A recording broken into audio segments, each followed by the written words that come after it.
speak within his time. And so at VNIT, we are working for electric vehicle charging infrastructure also. And fortunately, Professor Madhuri is also here. And on a particular topic of temperature regulated charging, we work together with our student Sandhya Laveti. So, and that work has given us so many outcomes, and because of those outcomes, we are now in a position. We made hardware and everything based on that. So, let me start one by one, and in brief, just I want to explain what actually is an electric vehicle. So the moment we know about the conventional IC engine vehicle, there we are having a fuel tank, then IC engine, and that IC engine is coupled with a differential gear, and through which we can deliver the tractive power to the wheels, so that the motion can be realized. But the moment when we say that vehicle is an electric vehicle, it means there must be an electric motor through which we are going to deliver the tractive power. Means if in a vehicle we see that there is a motor, electric motor, and that electric motor is mainly transferring the power to the wheel, tractive power to the wheel, then it will be called as an electric vehicle. So, and then from where the energy is coming, that is the secondary matter, that we can receive the energy from onboard IC engine or onboard battery packs, fuel cell, photovoltaic panel. So different onboard sources are possible. Then the question arises that why we are going for electric vehicle. So basically what happens that our intention is that we want to improve the performance of a vehicle. And performance, so basically when we say the performance, it means its dynamics and its autonomy, means how much kilometer it can work. So this is our requirement basically. So then any other requirement? Yes, there is like when we talk about the improvement in the performance of the dynamics of the vehicle, so at the same time we also expect that we should be able to reduce the emissions which are being contributed by the vehicle, because major concern of adopting the vehicle, electric vehicle, or going for the electric vehicle, first which come into the picture, that because they are clean and green solution, but it's a more clean and green solution, so we are going for electric vehicles. Okay. Because here directly we are not burning the fossil fuels. So like just to explain here, I have drawn one diagram that if you see that first upper one here, we have upper one layout is for an IC engine vehicle in which fuel tank, IC engine, and IC engine is coupled with a differential gear is there. So if we consider the overall efficiency of the energy conversion, we are not considering that what is the how much amount of carbon emissions etc. are there with the source to produce the gasoline, and we are not. We are only considering the efficiency of the conversion. हाँ इधर कर देते हैं बस 1 minute लगेगा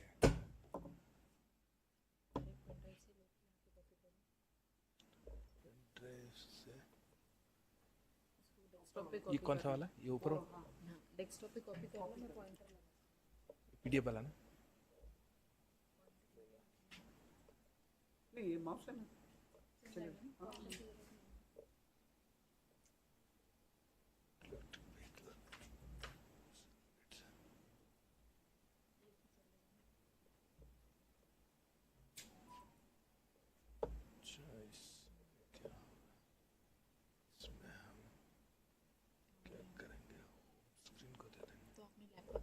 किया है ना पोडियम पीसी करो प्रेजेंटेशन में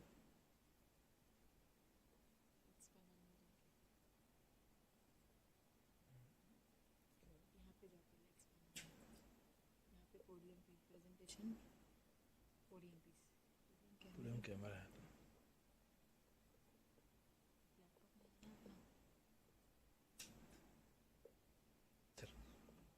ये आ गया है ना हो गया नहीं सर वो ये इंटरनेट आ गया है ना हाँ इंटरनेट आ गया है फिर से लैपटॉप कनेक्ट करें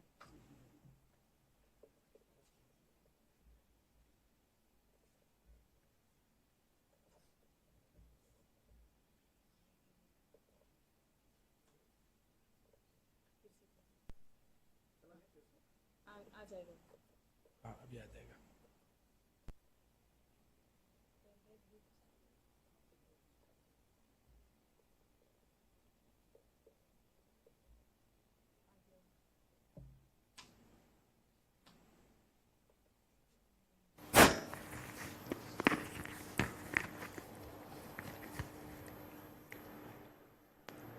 हो गया? इसको ही चला देते हैं, कोई दिक्कत नहीं है. हाँ, इसको ही चला देते हैं.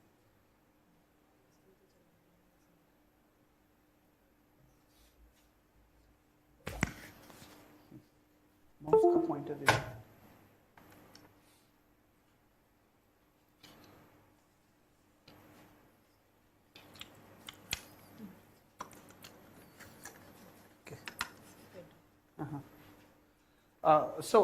This DC point is DC bus is very important for us. If as I explained that if we calculate the overall efficiency, it goes something around 16%, which is equal to same as an IC engine. But the question arises that then if the efficiency is getting dropped down, so it means that to get the same kilometer, we will have to burn more gasoline than where the energy saving is there. So this is a critical problem. So just to explain that why we are going for electric vehicle, we have to see this DC bus itself. Let's see this one, this picture. Okay, some is below, no problem. This picture, this one. Okay, so here you can see that now what we are doing, that the same line, fuel cell, IC engine, generator, and forming the DC bus, and to do this DC bus, now what we are doing, that we are connecting our battery pack. What the DC to DC converter you are seeing, it is just connected with a unity gain, and its purpose is just to connect the battery pack with the DC bus so that we can realize the proper power flow or whatever the energy management is required during the running of the vehicle.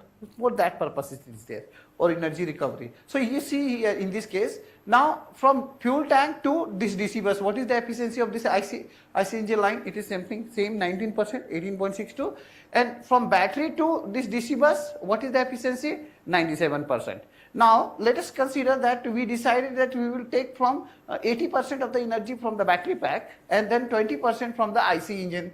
Then under such a situation, what will be the total overall efficiency of this supply system? Means supply system is now having two sources. One is the IC engine and second is the onboard DC source. So what is the overall efficiency coming here? That is coming as 81.32%. Now, so up to supply system, this is okay. Now next you see that now we have to feed motor and motor controller. So again the efficiency of motor and motor controller will come into the picture. 95%, then motor is 94%, and differential gear arrangement etc. 95%. So if you calculate the overall efficiency, we observe that in such a situation we are getting the efficiency of 69%. Okay, whereas in the conventional case, what it was happening, that only 16% was there. But the moment we integrate a more energy efficient, so means a source whose energy conversion efficiency is better as compared to the IC engine, we get the improvement in the overall efficiency of the system. So the overall efficiency of this arrangement, what we see is 69%. So like nowadays you see that we are hearing about hybrid vehicles. So in hybrid vehicle, what in past days we were seeing that only 12 km per liter or 14 km per liter. This type of efficiency was there. But now even high-end vehicles also are having the efficiency of mileage of 28 km, 30 km per liter. So, and those are all hybrid electric vehicles. So how they are improving the efficiency? By using IC engine as well as onboard DC sources like battery. You can consider here. So that's why that overall efficiency what we are seeing is improved. So now we have achieved both the efficiency. We have the motor. So dynamics of electrical system is faster than the mechanical system. So we get the better acceleration. We have the facility of now recovery of the energy also.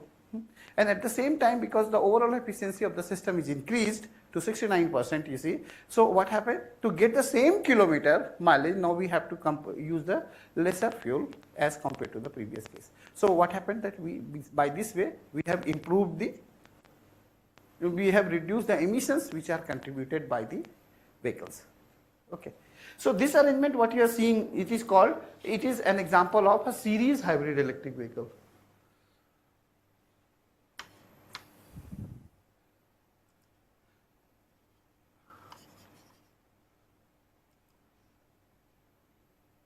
Actually this tag is coming. Now similarly, like here you see that then what are the other possibilities, that here at the DC bus, if you want, you connect your battery pack, you connect a fuel cell, you connect power sources such as ultra capacitor or flywheel, what you want you can connect. So that's why this DC bus is a like very important for us. Means why we are going for electric vehicle or hybridization of the vehicle or making a vehicle more electric. Simple reason is that in case of more electrified vehicle or electric vehicle, we have a flexibility of integrating multiple energy sources from which the conversion efficiency is better as compared to the IC engine. So it is possible to achieve a better overall efficiency of the system. Okay. So I will not speak much on this one. So then the question arises that what are the different power electronic converters we are needing here? Just what is happening? So it is important that we should identify what are the power electronic converter. So here itself you can see that we need a rectifier AC to DC, then we need an inverter DC to AC, then we need DC to DC bidirectional converters, then we also require DC to AC, DC to DC unidirectional converters. So bidirectional, we will be using bidirectional DC to DC converter, we will be using only for those cases where we want to submit the energy during the recovery, regenerative braking or any type of electrical braking when it is taking place. So whatever the energy recovery will be possible, that we can submit into the battery pack, but in practice we cannot submit whole of the energy to the battery pack. A major part of the energy which is to be recovered is generally dissipated across the brake registers, and those brake registers are also very important component in an electric vehicle. If they are not there, so certainly we are going to damage either our power electronics or we are going to damage our motors. Damage our battery packs. Now then that was related with powertrain. Now another case is we have the case of chargers. So two possibilities of the charger are there. One is called conductive charger, in which there is a physical connection between the grid point and the onboard battery pack. Whereas in case of wireless charger, we do not have any direct physical connection between the grid point. Means grid point is what? This is the grid point and the battery. So they have the separation. You see that, in which they have the air gap of maybe 15 centimeter to 20 centimeter. But certainly the air gap will be there. So this is an arrangement of a wireless charger. You can see. So what are the different power electronics converters which are used in conductive charger? So we have let's say that this is a case of a single phase 230 volt 50 hertz supply. And so we have a power factor correction rectifier. So most basic arrangement is a full wave rectifier and then a boost converter, which is called boost power factor correction rectifier. Okay. So if the supply voltage is 230 volt, so single phase 230 volt supply, so peak voltage will be 325. So the boost converter has to boost this DC bus voltage to around 18 to 20% higher. So multiply 325 volt, you multiply it, and 1.18 means 18% you keep higher. So that voltage will come something around 385 to 400 we can keep this voltage. So some people keep 385 and some consider the 400 volt. Okay, so here we are considering 400 volt. And then after we have a buck converter arrangement, and this buck converter is meant to ensure that we either we will be charging realize the different charging profiles such as CC charging, CV charging, or pulse charging, reflex charging, depending upon what is your requirement. Okay. Now in case of wireless charger, so this is a development it is there in our lab. It is a boost PFC rectifier and this is a buck converter. Then second arrangement, it is here, you see that in wireless charger we have same PFC rectifier. Now the link between vehicle and this grid is a high frequency AC link. And necessity of high frequency AC link is because now we are having the separation here between the two coils. So because of that separation, mutual inductance is very poor. If you want to improve the coupling, you will have to keep the frequency higher because X is 2 pi Fm. So if you keep F higher, then the coupling will be better. So that's why we operate it at in between 85 to 90 kilohertz. So like here you see that in this prototype what it is there in our lab, it is the base charging station and then base coil, and then another coil is at the base of the bottom of the vehicle. And these are the high frequency inverter, this one. Okay. So then so we have seen the powertrain which is required for the mobility. Then we have seen the individual case of the charger, like it could be a conductive charger or a wireless charger. Then it comes charging station. So in charging station, difference between the charging station and a charger is there. Not necessarily that certainly that in a charger we will be having a single point which could be placed for your personal purposes. But when we talk about the charging stations, so there is definitely the possibility of more than one charging point where multiple vehicles can come and get the charge. So, but the issue is that you cannot get whole of the energy. At present, what is happening that if we take the case of India, we measure of the electricity is coming by burning coal. So, by burning coal, it means what? If we keep on charging, increase the number of more and more number of vehicles, then what will happen that we need more and more energy, and you have to burn more coal to get that much of energy. So in one place we will be making our environment clean and green, but just on the another side, wherever the power plant is located, that will become more and more polluted. So that is called the case of a localized pollution. So, and another issue, this is one localized pollution. One more case is there. If we just consider the case of a two-wheeler, so nowadays you see that all the two-wheelers are getting charged in 4 hours or 5 hours like this. And how much current they are drawing continuously? 4 ampere of current. If you connect to the grid point, 4 ampere of current they are continuously drawing, just two-wheelers. I always give these example basically. Like in my society we have 250 houses, and the transformer installation is 200 kVA transformer, and this transformer is fully loaded during the summer only, that is 80% loading, 160 kVA loading is there. Now the problem is not this, that loading etc. But if you look into the different way, that each house never draw more than 1 ampere of current. But these two-wheelers, if you are going to get charged, let's say that 50 houses out of these 250 house just get start using electric vehicle, two-wheelers. So continuously for 6 hours they are going to draw 4 ampere of current. So it means what? For 6 hours 4 ampere of current means one two-wheeler is going to take the charge of 4 houses, means current requirement of 4 houses. This is a big issue. So 50 two-wheelers multiplied by 4, so it is already 200 houses. So we have the load of 250 houses, and then this 200 again the 450. So you can imagine that a 200 kVA transformer, which was just to designed for to serve a 250 houses, it has to serve 450 houses. Okay, so this is a problem basically. So that's why, and so this issue creates the problem with the DC bus of the charger. One, we will show you some results, like DC bus of the charging station will be the problem, and because this DC bus is receiving energy from the grid, so grid will also have a problem. So we have to think of the mitigation for DC bus charger, means DC bus point, as well as AC bus. So means either. We have to see that what could be the best solution for that.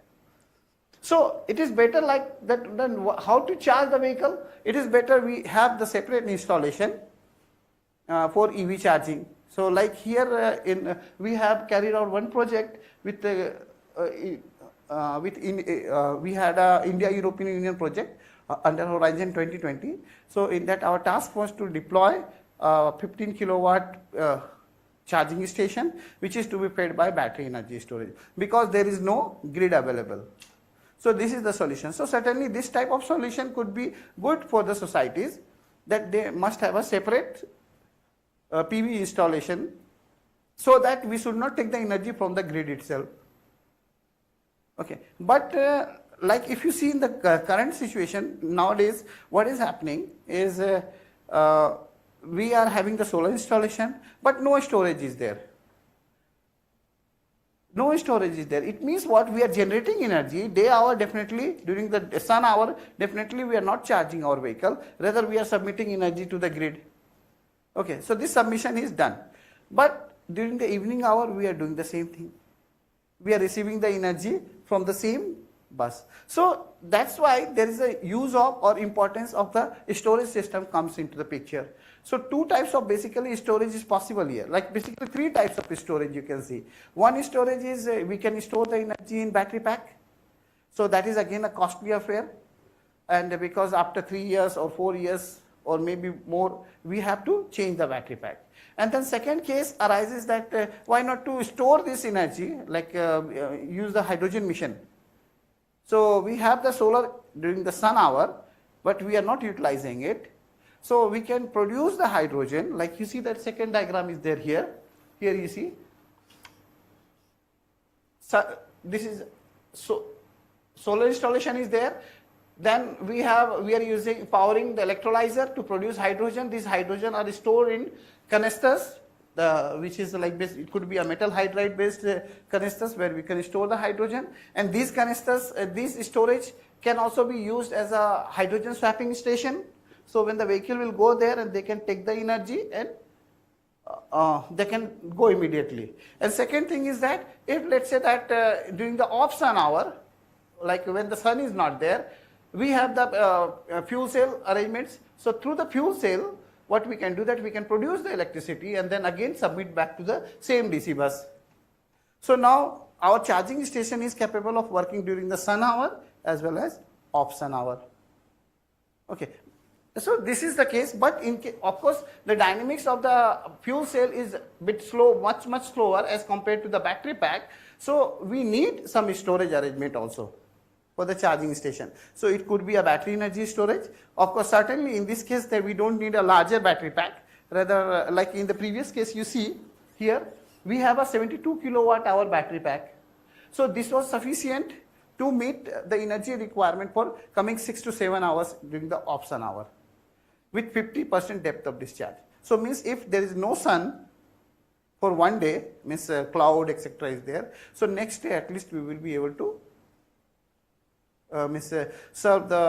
provide the charging arrangement to the vehicles. That is possible. So but here you see, so second case is that we need this battery energy storage, and the size of this battery energy storage will be lesser because its purpose is just to support this fuel cell, and the rest fuel cell will be doing. So again it's a cost does matter, that production of hydrogen is still very costly, and then maybe as compared to that one, battery pack would be cheaper.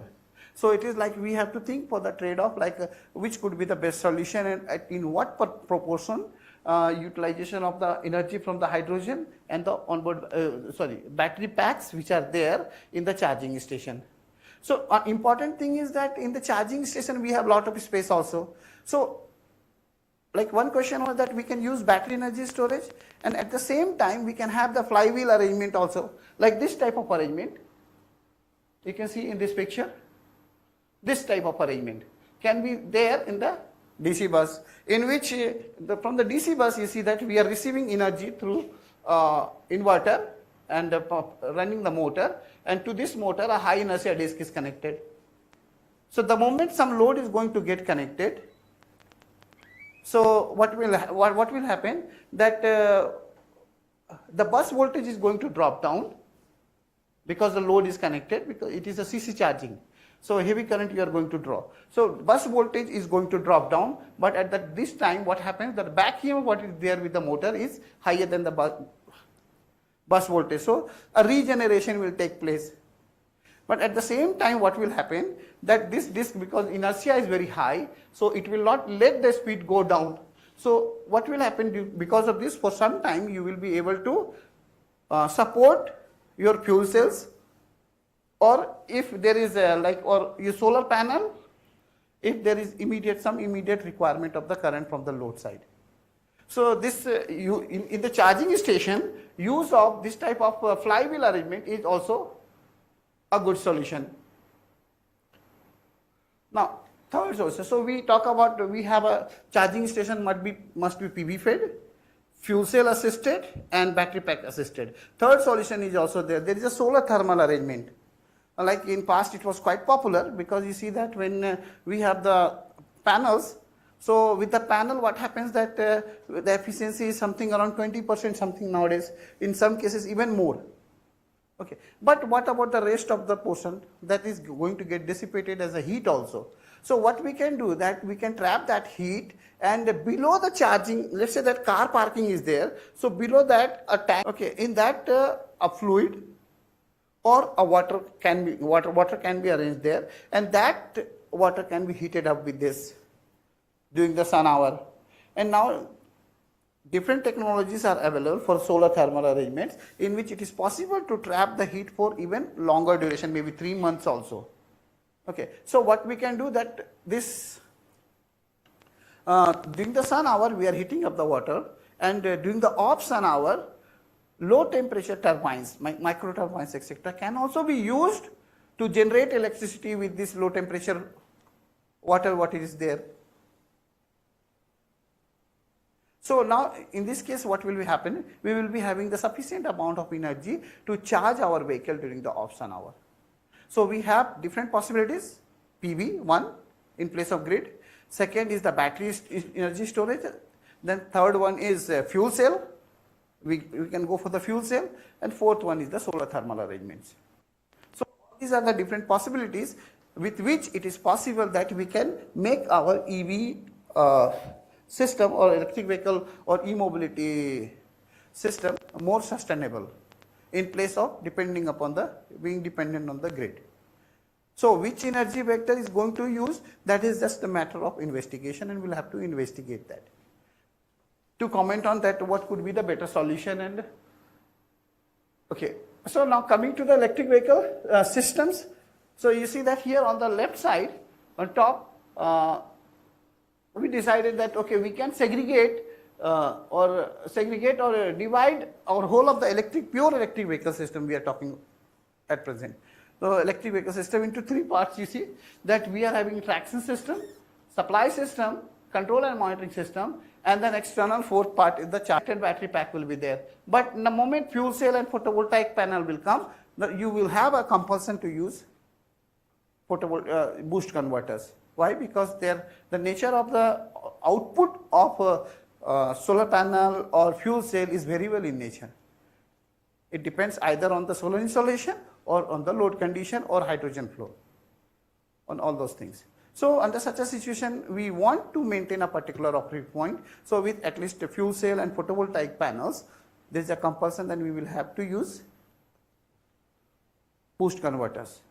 Then about this ultra capacitor, because it is important for us, because we want to ensure that these ultra capacitors should submit energy only when it is required, or you should, whenever you are making the energy recovery, it should go to the ultra capacitor. So that is to be done only through the power electronic converter. So bidirectional converter is there. Otherwise with the battery pack you can have directly series connected battery packs. So this I explained. So this one concern I explained, that localized pollution is there. Then second concern is very, very important in acceptance of the electric vehicle, that is operational. Generally people explain about the range and anxiety. Okay, only this one. We have a concern like we will never go for visit a whole of the year. Maybe in 1 year we are going for just 1 day, and that distance could be more than 200 kilometers. But we are in excess about that one. This is the concern. So then what is the issue? How to define basically range and anxiety? So range and anxiety means, suppose that my house my office is 10 kilometers from my house. So to go and come back it is 20 kilometers, and manufacturer has said that in one charge my vehicle will run for 100 kilometers. Okay. So, but we are not sure that on Friday we will be able to reach either office or come back to home. This is called range and anxiety. And what is the factor? Basically for this factor we cannot blame manufacturer, rather it is the driving conditions or our driving habits. If we always try to accelerate and with our vehicle, then certainly the range is going to come down. So only what we have to do is that if manufacturer is saying 100 kilometer range, multiply it by 0.8, and then you will be definitely getting 80 kilometer. So maybe 78, maybe 85, but the range will be this much. So always it is a good practice to have a multiplication of 0.8 what the manufacturer is saying.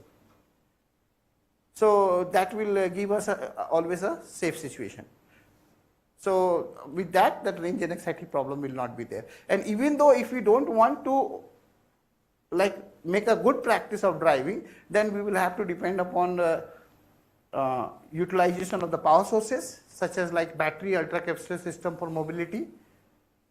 One, where you don't have to think that ultracapacitor or any power source is going to take care of that issue. So under that situation, certainly you will get a range which is more than 80%. Same problem everywhere. This 0.8 multiplication factor is a universal factor. Like you see that we have a, let's say that we say that 1 kilowatt peak power, but how much we are going to get? 78 to 80. 780 to 80, 800 watt. So that's a universal factor. Okay, and so different solutions are there for the electric vehicle. We have to learn how we can utilize the energy in a better way. If we don't learn, then we have to depend upon a flywheel or ultracapacitor type of arrangement. Then battery is going to affect the life of the battery pack. And then power quality related issues are there. So means like for this charging station, DC bus issue is always there. So we have to take care. So that can be addressed either through control arrangements. One, if your control is not, with the control arrangement it is not possible, then we have to go for external arrangements like battery energy storage arrangement or separate flywheel arrangement or what we say ultracapacitor type of utilization, means power sources. And AC bus mitigation, AC bus, so we have so many arrangements. DVR is quite popular, like with one professor we have worked in the department, Professor Rajshree. So we worked on we worked on how to mitigate this situation when a heavy load is connected at the bus, or second is that when the charger which is trying to draw high current, how we can mitigate the AC bus problems. So those issues we have addressed. So DVR type of arrangement is also a good solution. But yes, let us try to, yes, I told about energy source and power source. So what actually is an energy source? We have to understand. Simply like if a source is an energy source, means it has a capability to deliver you sufficient amount of current, which is sufficient amount of current which is required to run your vehicle for 2 hours or 3 hours. Means now it can give you that current for a long duration of time, but a power source, it cannot give you that current for a long duration of time, but it can give you even higher current but for short duration of time, 10 to 20 seconds. So that is the difference between power source and energy source. So then what actually is the charging? Because charging is basically phenomena is basically going to affect our grid also. So charging is basically, it is the process by which we try to push the current into the battery pack. Okay, we can push the current at normal rate. Normal rate means, suppose that we say that a battery is of 100 ampere hour, okay, 100 Ah. So if you are trying to push a current of 10 ampere, then it is called normal charging. But the moment you say 2 ampere, 20 ampere, so it will be 2 times faster than the normal charging. If you try to push 100 ampere, so it will be 10 times faster than the normal charging. So this is what the concept of charging is there. So if we say that ampere hour is the capacity, so C by 10 is called normal charging rate. So now 1, 2, 3, 4, 5, 6 or Kc by 10 is called degree of fastness. How fast you are willing to charge your battery pack. So the same concept applies for the discharging.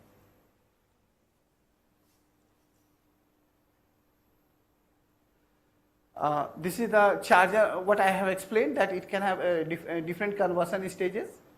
For the conductive charger, we have a power factor correction rectifier, and this power factor correction rectifier consists of a full wave rectifier or a and then a boost converter. And then here a buck converter arrangement is there. This I explained about the wireless charger. Charging station, you can see that at the charging station we can have a single power factor correction rectification arrangement, and multiple buck converters can be there, which are going to push the current into the battery pack. So we can have multiple charging points like this. Then different levels of charging are there, level 1, level 2, level 3. So it basically is decided by how much is the available supply. Like at our home we have 230 volt 50 hertz supply available. Okay.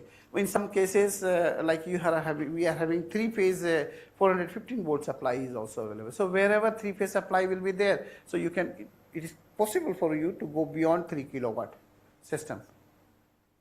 And even like so it is what level is there, means it is decided by what is the supply available to you, and then how much kilowatt our intention is to push into the battery, right? So that is the decided. So basically quite popular in public charging places is level 3 charging or DC fast charging, and 50 kilowatt arrangement is quite popular. But if you see that in the market what is available is all 25 kilowatt or 30 kilowatt chargers are available, and then suppose that you need 60 kilowatt charger or let's say 50 kilowatt charger, they will connect two 30 kilowatt charger together to meet your requirement. So almost all the chargers which are available at present in the market, they are modular. But the basic level of the charging converter level is 25 or 30 kilowatt. So again, like utilization, like we have done utilization of a string in power system, or utilization of a series connected or parallel connected power electronic switches. So same concept also comes here when we talk about the charging station. Maybe like your requirement is 50 kilowatt, but in market available charger is 30 kilowatt. So you can see the string efficiency 50 divided by 60. So how to handle such type of situation and utilize appropriately our charger, that is also a concern.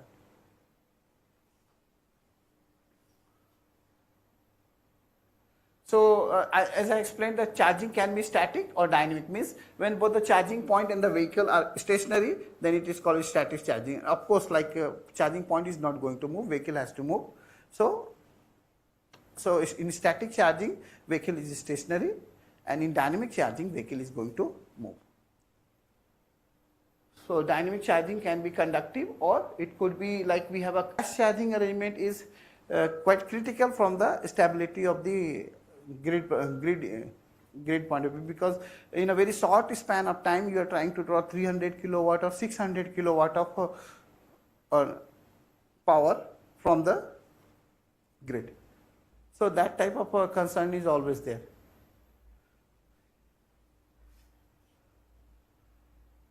Okay, so different types of charging, like when we say types of charging means profiles of charging, basically say.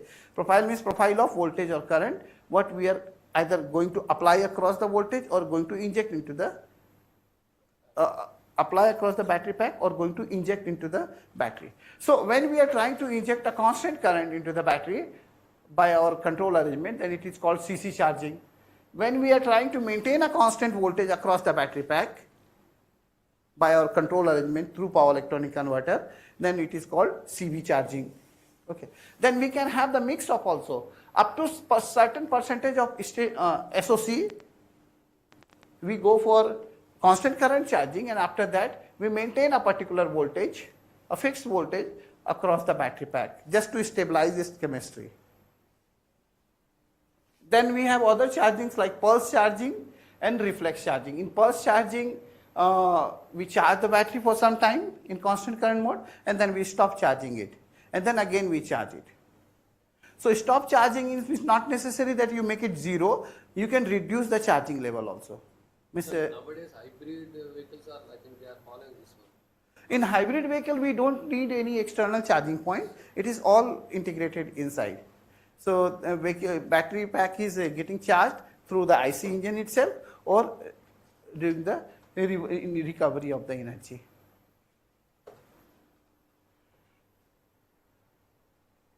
Okay, like one study we carried out from the simulation point of view. First vehicle was connected, you see that it is okay. That bus voltage is maintained 180 volt. The next second vehicle is connected. Second vehicle is connected means what? Now we are drawing 40% of 40 ampere of current. Earlier it was 20 ampere of current of 200, means 10% loading, means bus voltage is stable. You can see here, it is okay. Now when you connect second one, means now the loading is 20%, the bus voltage is dropping down. Again if you connect when you connect the third vehicle, it is dropped down more, and I don't know what happened after that. When the fourth is connected, there is a sudden drop in the bus voltage. So we have to understand this type of dynamics also, like what is happening that when we are going to connect the 40% of the capability, this type of behavior appeared. Okay. So but in any case we mitigated it with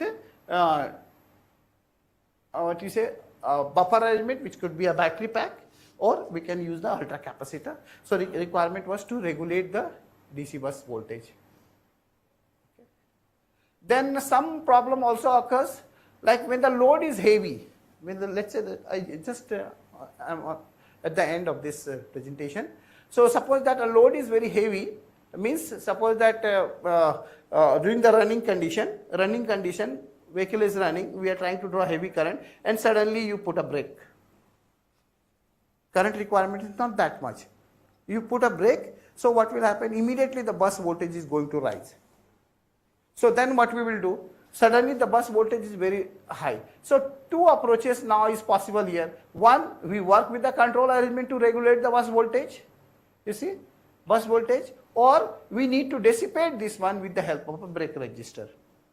Then only it is possible to protect our battery pack, otherwise we are going to damage the battery pack.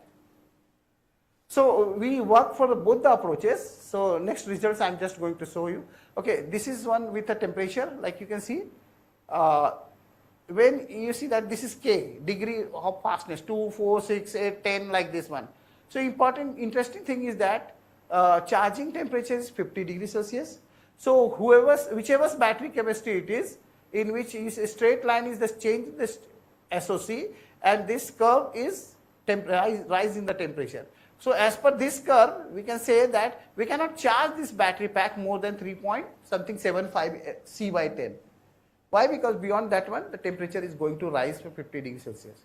Now, what is the case with lithium ion battery? This curve will be moving like this, but it will cross this line around 7 to 8 C by 10. And if you go up, so this is the 80%. So why we are going for lithium ion battery pack? Another reason is that it is possible to charge the lithium ion battery pack at faster rate, being within the limit of the temperature of 50 degrees Celsius. So that's why you see that in most of the cases people say that 80% SOC, constant current charging, and after that make the constant voltage charging. So this is the situation. But almost when you go for the CV charging, it takes almost similar time as it was of a CC charging. So never we talk about charging more than 80%, or like whatever the duration is for the CV charging. So we always talk about the charging during the CC, or charging time for the CC, or 0 to 80% charging. And here you see that another case is there. This is the obtained from the RNS. This is the RNS curve. So this side it is operating temperature, and this is the expected month. So it depends like what is the average temperature. If we, let's say, this is important. So let's say that we are charging our battery pack in 4 hours. And during this 4 hour, temperature is maintained 50 degrees Celsius, maximum what is possible. And then we are running our vehicle for 2 hours, so maximum discharging temperature is 60 degrees Celsius. So it is 200 plus 120, this is 320 divided by 6 hours. So temperature will be 53 degrees Celsius. This is called average operating temperature. Now you see here, 53 degrees is here. So what is the expected? So if we do so, then we will lose our battery in a year. So that's why the lower maintenance of the temperature is also very, very important. So we go for heat pipes during the charging process, or during the running process also. Some people are now adopting phase change materials. Some are working with the control strategy also. So whatever could be the situation, this I skip, this is the, so whatever could be the situation, I just go here. You can see that if the temperature regulation is not maintained, that we will be operating with a higher voltage, higher operating temperature. And the moment we maintain the temperature regulation, we operate with something around 39 degrees Celsius. With this, operating life will be 24 months. And it is possible that when we ensure the temperature regulation, state of health is better. Number of operating cycles can also be increased, because after 80%, let's say that we go for second life of a state of health. So everything is possible to improve with the control of the temperature of the battery pack. Okay, these are some results with the temperature regulations, what we have carried out experimentally in the lab. And the concern is that the issue of the DC bus voltage regulation come here itself, because you want to regulate the bus voltage, and because the temperature is reached to the maximum permissible limit, and then what we do then, we have to disconnect the charging process or drop down the charging rate. So at that time the DC bus voltage is going to rise, like in this case you see when the sudden disconnection is there, bus voltage is rising, so we have to regulate it. So some control strategy is to be adopted. So we also worked with some strategies, and like we gave the name modified current reference control. So this work was carried out by one of my master's student, that simulation results etc. But that experimental result was carried out by another PhD student, Yogesh. So we have to follow that. Important thing is that we to ensure the PFC, because this whole arrangement what you are seeing, it is taking care of the DC bus voltage regulation. This is 400 volt, this one, which is ensuring the power factor as well as voltage regulation. Both the purpose is being ensured here in this case.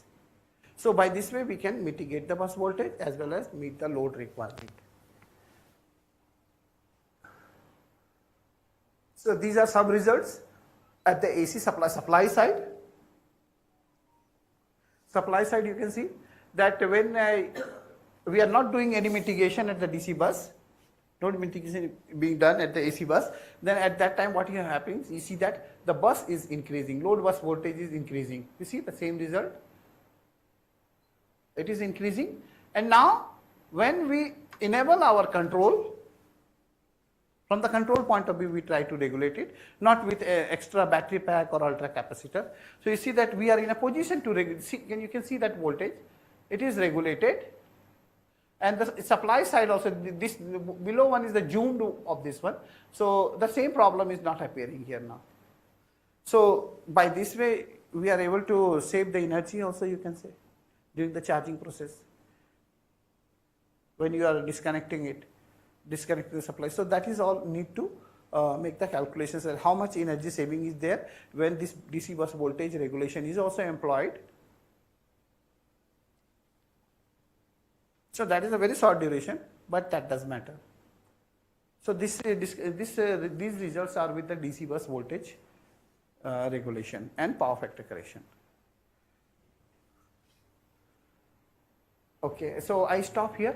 Rest all things are that how to calculate state of charge and all those things, how to calculate that battery temperature. So for that we need to do for the electrothermal model. This work we carried out together with Madhuri madam. And so we consider like simple RC model, and based on that RC model we try to calculate, develop the electrothermal model. So these are some equations, electrothermal model of the battery pack. So this equation looks very complicated, but after this third term, after this second term, third, fourth and more terms are, their contribution is negligible, so we neglect them. And change in entropy and all those things. So only first two terms remains, and so estimator becomes very simple, and then we are able to do it. So what the charger we have delivered in Ghoramara Island, West Bengal, in that this algorithm is there. So other things with this algorithm is that our charger is capable of knowing the parameters of the battery pack, and then it is taking appropriate decision what should be the current profile to charge the battery pack.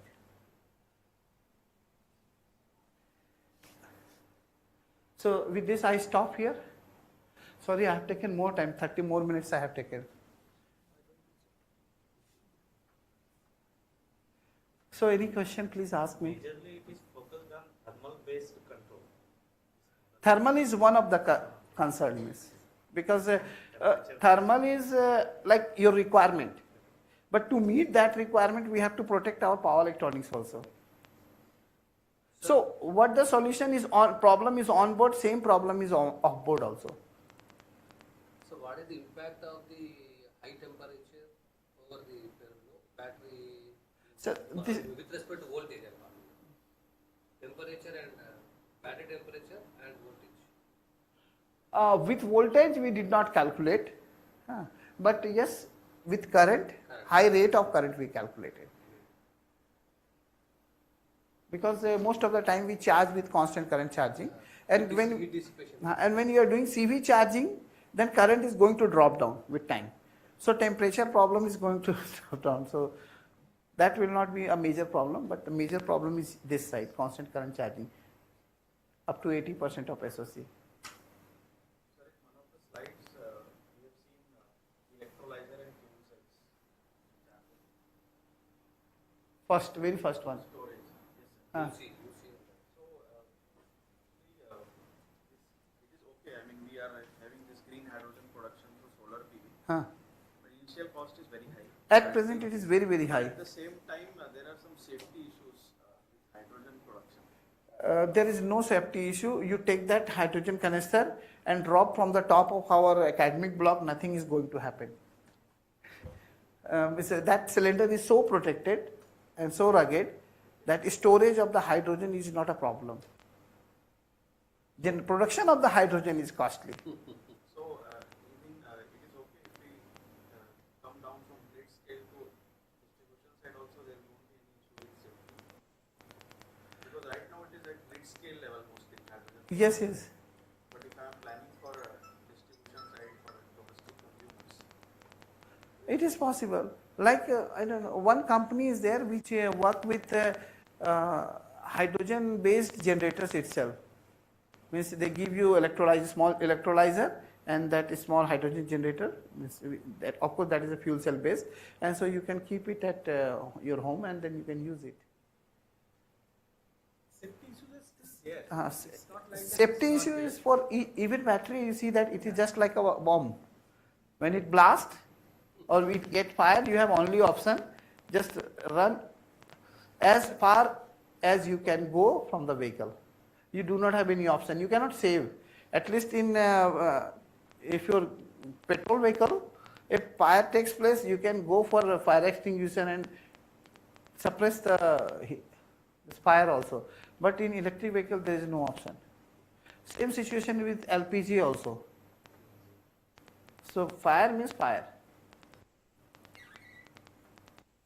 That's why we are fortunate that you have chosen this kind of a topic, and then there is ample scope of research.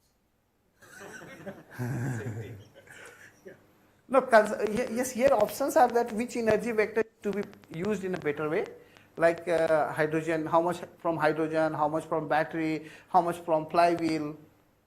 That is a good, because I am not related with power system. A little bit I learned from Arghya itself. So that's why. So, but energy vector optimization with these type of arrangements, it is very important. And that too, like if you want to work with a power electronics arrangement, it is not going to work, because in MATLAB simulation all your circuit will not run for 10 hours. So you have to go for the analytical solutions, like element wise model, for modeling each of the component, and then realizing your whole of the power flow arrangement.